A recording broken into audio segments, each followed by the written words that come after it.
अस्सलामुअलैकुम, वेलकम आप सभी का इस नई वीडियो में।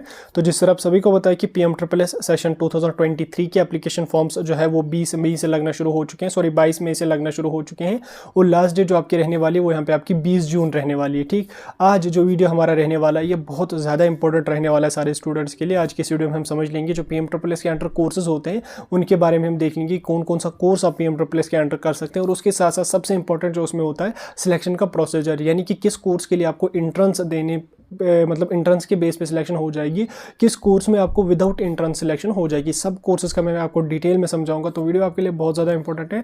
वीडियो को पूरा एंड तक देख लेना, चैनल को भी सब्सक्राइब कर देना और टेलीग्राम ग्रुप हमारा ज्वाइन कर देना, लिंक उसकी आपको डिस्क्रिप्शन में मिल जाएगी। तो चलिए वीडियो को शुरू कर लेते हैं और देख लेते हैं यहाँ पे PMSSS सिलेक्शन का प्रोसीजर। ठीक, आगे बढ़ने से पहले मैं आपको बताना चाहता हूँ, अगर आप अपना PMSSS का फॉर्म हमसे फिलअप करवाना चाहते हैं तो हमारा टेलीग्राम ज्वाइन कीजिए, वहाँ पर आप हमें मैसेज कीजिए, अपने डॉक्यूमेंट्स वगैरह जो भी होंगे वो हमें आप फॉरवर्ड कीजिए। उसके बाद हम आपका एप्लीकेशन फॉर्म फिलअप कर देंगे और चॉइस फिलिंग में भी हम आपकी पूरी की पूरी हेल्प करने की कोशिश करेंगे। ठीक, तो पिछले 3-4 सालों से हम PMSSS के साथ स्टूडेंट्स के साथ पूरे इंटरेक्ट कर मतलब पूरी उनकी हेल्प रजिस्ट्रेशन से लेके कॉलेज ज्वाइनिंग तक कर रहे हैं, तो आपकी भी इंशाल्लाह कर लेंगे, तो टेंशन लेने की कोई भी बात नहीं है। तो चलिए शुरू कर लेते और देख लेते हैं यहाँ पे सिलेक्शन का प्रोसीजर। देखिए PMSSS के अंडर जो कोर्स होते हैं वो यहाँ पे 3 तरीके के कोर्सेज होते हैं। एक यहाँ पे हमारा आता है जनरल कोर्स।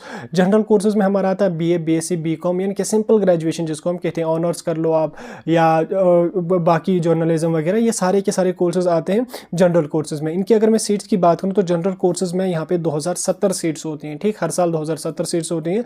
उसके बाद नेक्स्ट जो कोर्स होता है वो हमारा आता है प्रोफेशनल कोर्स। ठीक, प्रोफेशनल कोर्स में हमारा आता है B फार्मेसी आता है, BSc नर्सिंग आता है, BTech आता है, BLLB आता है, B आर्किटेक्चर आता है और HMCT यानी कि होटल मैनेजमेंट हमारा आता है। ठीक, ये कोर्सेज आते हैं प्रोफेशनल में। ठीक, प्रोफेशनल के लिए अगर मैं सीट्स की बात करूँ इसमें 2830 सीट्स होते हैं। ठीक, उसके बाद लास्ट नंबर पर अगर मैं बात करूँ तो तीसरा नंबर का जो कोर्स होता है वो मेडिकल कोर्स होता है। मेडिकल कोर्स में हमारा आता है MBBS, BDS। इसकी अगर मैं सीट्स की बात करूं तो इसमें यहाँ पे सिर्फ और सिर्फ 100 सीट्स होती हैं। ठीक, तो टोटल PMSSS के अंदर जो सीट्स होती हैं वो यहाँ पे होती हैं 5000। ठीक, 5000 सीट्स यहाँ पे हर साल होती हैं।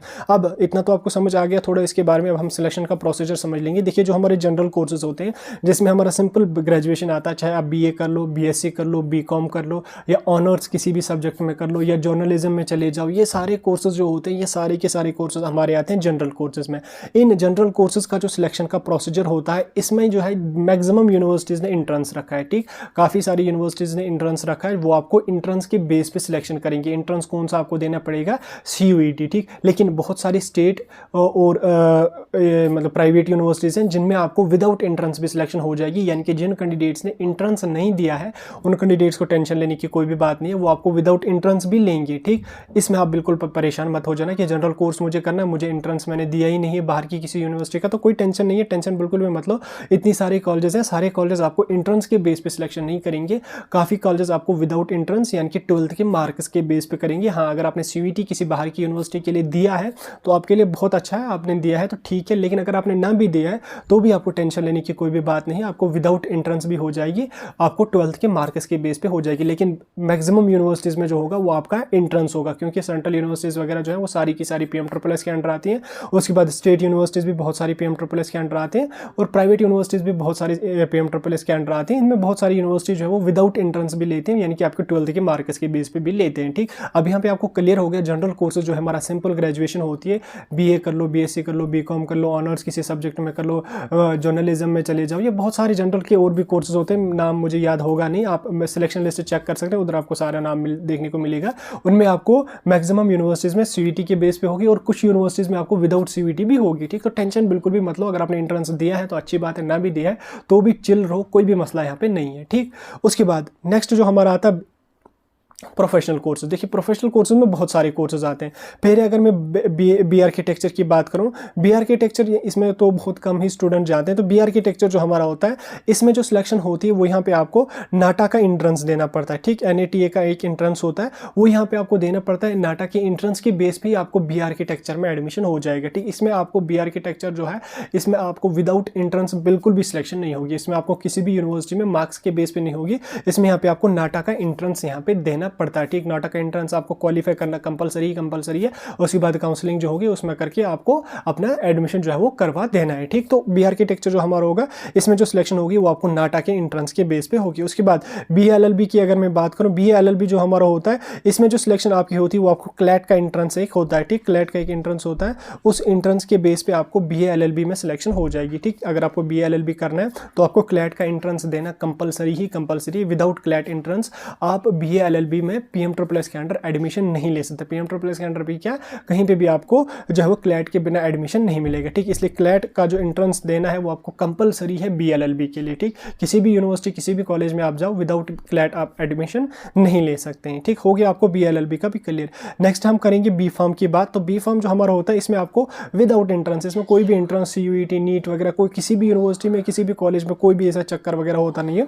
तो बी फार्म में आपकी जो सिलेक्शन होगी वो आपके यहाँ पे मार्क्स के बेस पे हो जाएगी। इसमें कोई भी एंट्रेंस आपको यहाँ पे देना नहीं पड़ेगा, चाहे सेंट्रल यूनिवर्सिटीज हो या स्टेट यूनिवर्सिटी हो, प्राइवेट यूनिवर्सिटी हो, डीम्ड यूनिवर्सिटी हो, किसी भी यूनिवर्सिटी में आपको एंट्रेंस नहीं मांगते हैं, ठीक। इसमें जो सिलेक्शन आपकी होगी वो यहाँ पे आपको मार्क्स के बेस पे ही हो जाएगी। हाँ, कुछ सेंट्रल यूनिवर्सिटीज़ ने सीयूईटी भी रखा था बी फार्म के लिए, लेकिन एक दो आधी यूनिवर्सिटी होगी तो भाई कोई मसला नहीं है। इसमें ये लगभग आपको 160 प्लस कॉलेजेस हैं, तो 160 कॉलेजेस में आपको विदाउट एंट्रेंस सिलेक्शन हो जाएगी, यानी कि बी फार्म में आपको कोई भी एंट्रेंस यहाँ पे देना नहीं है। इसकी जो इंटायर सिलेक्शन की प्रोसेस होती है वो आपको 12th के मार्क्स के बेस पे हो जाएगी। इसमें आपको कोई भी एंट्रेंस कहीं पे भी देने की जरूरत यहाँ पे नहीं पड़ेगी, ठीक।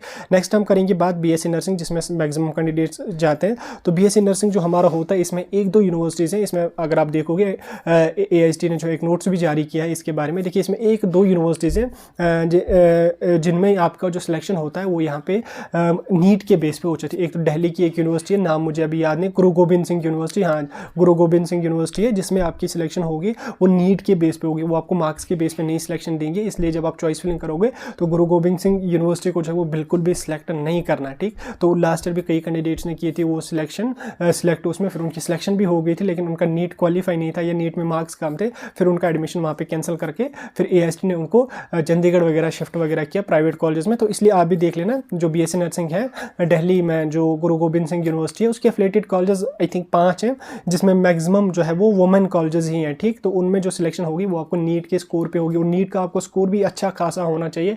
ऐसा नहीं कि 100-150 मार्क्स का क्वालिफाई होगा तो हो जाएगा, नहीं, इसमें आपको अच्छे मार्क्स वो बोलते हैं नीट में होने चाहिए, तब जाके आप इसमें मिलेगी, ठीक। उसके अलावा मध्य प्रदेश में एक दो कॉलेजेस हैं जो आपको नीट के बेस पे सिलेक्शन करते हैं, ठीक। लेकिन बीएससी नर्सिंग में लगभग 160 प्लस कॉलेजेस हैं जिनमें आपको विदाउट नीट यानी कि आपको 12th के मार्क्स के बेस पे सिलेक्शन हो जाएगी। ओवरऑल जो बीएससी नर्सिंग की सिलेक्शन होती है वो आपको 12th के मार्क्स के बेस पे होगी, लेकिन 5-7 कॉलेजेस ऐसे हैं जो आपको नीट के बेस पे सिलेक्शन करते हैं, ठीक। जिसमें गुरु गोबिंद सिंह यूनिवर्सिटी की एफिलिएटेड 5 ब्रांचेस हैं जो आपको नीट में अच्छा स्कोर मांगते हैं, लेकिन जो मध्य प्रदेश में कोई 1-2 कॉलेजेस है जैसे मैंने आपको पहले बोला वो जस्ट आपको बोल दें कि नीट में अपीयर होना कंपलसरी है, बाकी आपका मतलब अच्छा स्कोर ना भी हो तो भी कोई इशू यहाँ पे नहीं है। ओवरऑल बीएससी नर्सिंग में 160 प्लस कॉलेजेस है, जिसमें बॉयज़ के लिए I think last year 50 plus colleges ही थे। इसमें आपको पता है कि बीएससी नर्सिंग वुमेन प्रोफेशन है, तो इसमें जो है ज़्यादा कॉलेज वुमेन कॉलेजेस ही होते हैं, तो बॉयज़ को वहाँ पे एडमिशन नहीं मिलता है, इसलिए वुमेन गर्ल्स के लिए जो है इसमें ज़्यादा कॉलेज होते हैं, और बॉयज़ के लिए 50-60 कॉलेज होते हैं। तो इसलिए जो बीएससी नर्सिंग की सिलेक्शन होगी वो आपको 4-5 कॉलेज में नीट के बेस पे होगी, बाकी के मैक्सिमम कॉलेज में जो है 150 प्लस कॉलेज में आपको जो होगी वो आपको यहाँ पे 12th के मार्क्स के बेस पे यहाँ पे आपकी रहने वाली है। नेक्स्ट यहाँ पे मैं बात करूँ बीटेक की, तो देखिए बीटेक की जितनी भी ब्रांचेस हैं, चाहे आपको जो भी इंजीनियरिंग की ब्रांच होगी, बहुत सारी ब्रांचेस इंजीनियरिंग के मतलब कंप्यूटर साइंस इंजीनियरिंग है, सिविल इंजीनियरिंग है, मैकेनिकल इंजीनियरिंग है, या बहुत सारी जितनी भी ब्रांचेस हैं, किसी भी ब्रांच में अगर आपको एडमिशन लेना है तो आपको कोई भी एंट्रेंस यहाँ पे देने की ज़रूरत नहीं है, ठीक। हाँ, जो कोई सेंट्रल यूनिवर्सिटीज़ हैं, टॉप यूनिवर्सिटीज़ हैं, तो उनमें आपको जो है वो एंट्रेंस वगैरह के बेस पे भी अगर आप लोगे तो कोई इशू नहीं है, लेकिन ओवरऑल इसमें आपको कोई भी, इसमें बीटेक में जो है वो सबसे ज़्यादा कॉलेजेस हैं पीएम ट्रिपल एस के अंदर, ठीक। तो बीटेक में आपको कोई भी एंट्रेंस नहीं देना है। इसमें अगर आप एंट्रेंस की बेस पे भी जैसे जेईई के बेस पे जाओगे या सीईटी के बेस पे जाओगे वो भी आप जा सकते हो, लेकिन ऐसे जनरली आपको कोई भी एंट्रेंस यहाँ पे लगता नहीं है, ठीक। कुछ यूनिवर्सिटीज़, एक आधी यूनिवर्सिटीज़ होंगी जिन्होंने एंट्रेंस भी कोई अपना रखा होगा, लेकिन इसमें 3-4 हज़ार कॉलेजेस होंगे जिनमें आपको विदाउट एंट्रेंस होगा, यानी कि 12th के मार्क्स के बेस पे बीटेक की किसी भी ब्रांच में आप जाओ 12th के मार्क्स के बेस पे यहाँ पे आपकी सिलेक्शन हो जाएगी, ठीक। उसके बाद अगर मैं बीवीएससी की बात करूँ, वेटरनरी साइंस की, इसमें तो इस कोर्स का तो सभी को अभी पता ही नहीं है पीएम ट्रिपल एस के अंडर है या नहीं है। देखिए बीवीएससी जो आपका कोर्स है ये पीएम ट्रिपल एस के अंडर आता है। इसकी यहाँ पे सीट्स की अगर मैं बात करूँ, इसमें इसमें 10 से 20 सीट्स ही होती हैं। तो BVSC के लिए भी आपको जो है वो कोई भी एंट्रेंस यहाँ पे देने की जरूरत नहीं है। BVSC के अंडर जो है वो मतलब BVSC के 2 ही कॉलेजेस PMSSS के अंडर थे लास्ट ईयर भी, तो इसमें आपका जो है वो 5-5 10 सीट्स ही होती हैं। तो मान के चलिए 10 से 20 सीट्स आपको PMSSS के अंदर इसके लिए देखने को मिलेगी प्रोफेशनल में। तो इसमें यहाँ पे आपकी जो सिलेक्शन होगी वो आपको 12th के मार्क्स के बेस पे होगी। इसमें आपको नीट वगैरह कुछ भी नहीं देना है, लेकिन इसमें जो BVSC है इसमें जो वो काफ़ी ज़्यादा कट ऑफ जाता है। इसमें लगभग 490 के प्लस आपके मार्क्स हैं, तब जाके आप BVSC को एक्सपेक्ट कर सकते हैं। अदरवाइज अगर नहीं है तो नहीं हो जाएगा। ठीक, 490 प्लस क्या 495 के प्लस अगर आपका, तो आप यहाँ पे एक्सपेक्ट कर लेना। ठीक, बाकी आपके 300-400 मार्क्स हैं तो BVSC को एक्सपेक्ट ही नहीं आप कर लेना कि PMSSS के अंडर आपको मिलने के चांसेस यहाँ पे हैं। ठीक, तो आगे इतने कोर्स, उसके बाद हमारा आता है जर्नलिज्म वगैरह या बाकी कोर्सेज होते हैं। तो कोई भी एंट्रेंस आपको यहाँ पे देना नहीं है। मेजर जो एंट्रेंस हमारा होता है वो आपका एक होता है BLLB के लिए, उसके बाद एक होता है B आर्किटेक्चर के लिए जो मैंने आपको पहले समझा दिया, और उसके बाद हमारा यहाँ पे मेडिकल के लिए। ठीक, मेडिकल कोर्सेज में हमारा आता है MBBS BDS कोर्सेज आता है। तो इनमें जो सिलेक्शन आपकी होती है वो आपको नीट के स्कोर पे ही होती है, ऑन योर ओन आपको एडमिशन लेना पड़ेगा। तो इसके बारे में मैंने डिटेल्ड वीडियो डाला है, तो वो भी आप जाके चेक कर सकते हैं। तो इस तरह से आपको PMSSS के अंडर जो वो सिलेक्शन होने वाली है। सारे कोर्सेज का मैंने आपको समझाने की पूरी कोशिश की। बाकी अगर मुझे कोई कोर्स भूल भी गया होगा तो उसमें जो सिलेक्शन होगी वो आपको विदाउट जो है वो एंट्रेंस ही हो जाएगी, क्योंकि मेजर एंट्रेंस जो होता है वो B आर्किटेक्चर के होता है, BLLB के होते हैं और मेडिकल कोर्सेज के होते हैं। ठीक, ये सारा मैंने आपको समझा दिया। तो वीडियो कैसा लगा कमेंट करके ज़रूर बता देना। किसी और टॉपिक पे आपको वीडियो चाहिए कमेंट सेक्शन में बता सकते हैं। बाकी आप हमें जो अपने डॉक्यूमेंट्स वगैरह फॉरवर्ड कर सकते हैं अपना फॉर्म फिलअप करवाने के लिए।